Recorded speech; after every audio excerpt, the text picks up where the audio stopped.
Boolloo keessatti nyaata dhabisaan hantuuta nyaadhee boofa nyaadhee goondaa nyaadheera. Nyaata dhabisaan.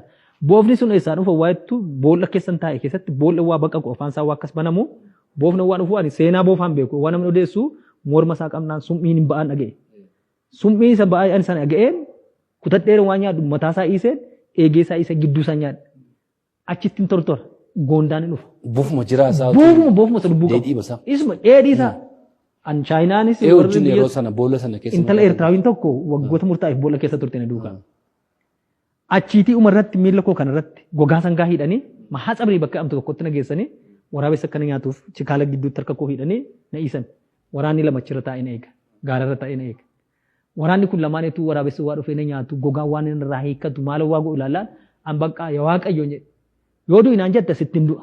Lubbuu koon garuu harka namarra hin jiru harka keerra hin jiran harka keerra jiraadha. Umatti waraabessi gogaa sana erga fudhate booddee miila koo na kutate si'ee na eeggachaa jira. Warra gaararra taa'anii keessaa isa tokko qabate. Namticha waan gangashaa dhufu qawwee masaa wajjin namticha waa isa kukutu waraabessi dhiiginsa anatti dhiiginse naasuudhaan bakka anna koo garatti hin qaqqabadhu nabee harki hidhamaadha. Chikaaleen irraa buqqa'eera inni tokko iyyaa deeme. Tokko nyaatamnaan tokko iyyaa deeme. Siinsin xunne. Taasuma qubatatti hin buusu. Isa booddee asirra mallattoon isaan jira. Morma koo kana aariitiin elektiriikiin na guban. Kanaaf kan. Stiil naa waa mataa rifeensan sirreeffadhu amma irratti na ukkubu. Achuma Tigraay sana keessatti gaa boolla keessaa na baasanii gara hagaraa ija'anis adda nabriitiin shiree shiraaroo inda sillaasee maqalee keessa mana hidhaa adda addaa qadaamaayoo yaanii poolis xaabiyaa qadawaayeen yaanii firdi beet mana hidhaan ittiin galle jiru. Haayilaandii tu jiraate isin agarsiisa karaa hudduusaa asii natti hidhanii ijoonni saala kootii buqqaatee keessaa gadi buute. Inuma keessaa konkolaattee gad buute. Yetuman arguu konkolaattee keessaa gad buute. Hin tortore kun. Bakka umarratti kun hin tortore hin raammadhee sagaraan koo callee mangala. Uffata koo tortoree anattuu ajaa'uu keessa ba'ee maaksimaan gara waggaa 4 waggaa 5 anna konni kan. Tortoraa isaatiif kan ka'e. Mahaansaa iddoo ani tokkotti kaampii waraanaa jira. Lafa warri Eertiraawiitti ta'an. Achi nageessanii mahaasabrii sanatti akka yaalamuuf hawaasaan na godhanii mucaa amboo tokkoon argadhe kitaaba koorallee jira seenaan kun. Mucaa amboo kanaanii hakiimadha. Ani ashabbaari isa amugaa guyyaa sana nagee shoror keessaa ta'uu koyyu isaanirra. Kaampii sanaatti hawaasaan aqanii nagashan waraanni akkas marsee jira isaan gidduu taa'ee hin jira. Dhufe gurbaan. Isa kam inni shoror keessa amaariffaatiin yeetinyaan ashabbaari tabaale. Isa kam inni shoror keessaa dha'ame. An nama garbaan sa'ee malee anan teene. Waraanni achi keessa jiran namicha kana ani gidduu na kaa'aniiru. Amaariffaa maal si'aa shoror keessaa naan jedhe. Callin jedheen.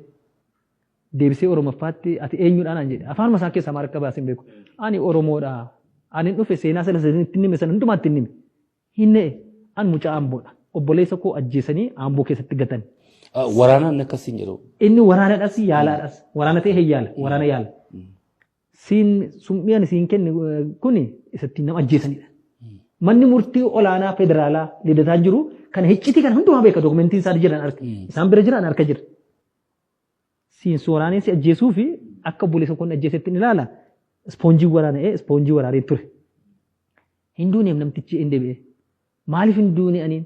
Namni boofa nyaatee summiinsaa addaatti gatiisa godhuu fi booficha sanaaf inni kun haqaniitti namticha mo'ataniiru. Yeroo du'atti du'a malee hin du'u kun jedheen.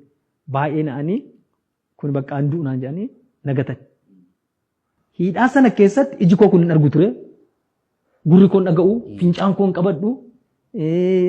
Mana hidhaallee wanta isaa keessatti namni yoo na baate malee socho'u nama na baatu hin qabu ture. Jireenyi koo hundumtuu completely collapsed ta'e. Completely. Achiitii Tigraayitii gara federaalaatti fidate. Awwaa Tigraayitii gara federaalaatti dhufu himata isheen Tigirinyaatiin hin kaasatame. Tigiriffaan sun baaqee tokkodha. Ija tokkite peejii 100 ta'e inni mositti gara peejii 125 ta'e hiikkatanii. Maakalaayii nagashanii yeroo akkas tortoreen jiru maakalaayii tireebichi natti baay'ate. Maakalaayii irraatii qaallittii waan dhufu obbo Baqqalee Garbaa faan argadhe, obbo Sheetii Kutilii faan argadhe, obbo Kabbadee Booranaan argadhe, obbo Taayyee Dandaa faan namoota baay'een argadhe. Isaan dura odeeffannaa koo argataniiru. Ani nama na baatee mana fincaanii nageessaa tokkoffaa viidiyoo waldaa araaraatti hojjetame keessatti Dr. Faantaa amma still now bilbila isaanii isinii kennuu nan danda'a. Hospitaala mani keessatti yaala ijaati duruma isaatti. Maniidhaa keessatti na baataa turan, an irraa miicaa turan. obbo Baqqalee Garbaan jilbeeffatee miilla isaa akkas bargaanfatee miilla koo gidduu nagashee bo'ee naa kadhata ture. Dhibbaaf dhibbatti viidiyoo sana araaraa irratti arguu dandeessaa sirriimatti mana reeffaa galeera du'ee dha'ame hospitaala Hospiyaalosiitti.